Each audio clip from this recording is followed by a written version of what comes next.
People who got fired from 7-Eleven, how did you respond? I was working at a 7-Eleven for just shy of a year. The store was a franchise, which means it was independently owned by a Lebanese guy whose IQ was probably somewhere in the 80s. He treated us all like dirt, and the only person who made more than minimum wage was the useless clerk he was cheating on his wife with. This guy never did anything by the book. If he thought it would make him more money, then the law didn't apply to him. Nobody at the store ever got lunch. We were barely afforded smoke breaks, and we weren't allowed to eat while on the clock. In California, when you work more than 5 hours without a lunch, you're supposed to get paid an extra hour's wages, which counts toward overtime. We didn't get that, either.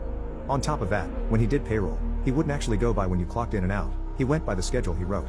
So if you stayed an extra hour or two to help out when it got busy, you'd be working for free, because the hours wouldn't show up.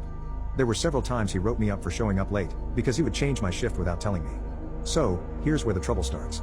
Whenever we would take expired food off the shelves, we'd come in the next day, and he had printed new expiration dates, pasted them on top of the old ones, and put the food back on the shelves. Well, one day, I'd had enough of his shenanigans. I called up the health department and reported him, then emailed the corporate and filled them in on what was going on. Well, word got back to him, and when I went in the next day, I'd received a complaint, and was promptly fired. I don't know about you, but I've never worked anywhere with a one-strike policy. Fire me? That's fine.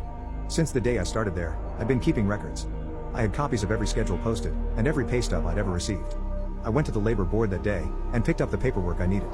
See, when you don't get lunches, and you don't get paid the extra hour you're supposed to, the labor board can force the employer to pay you the money he owes you in one lump sum. So I filled out the paperwork, and turned it in. My old boss wasn't so smug when he had to make a check for $2,600. Right after receiving a hefty fine from the health department. Now, I'm working to get the labor board to force him to hire me back under the whistleblower clause. If he has to rehire me, he also has to pay me back lost wages for the past few months.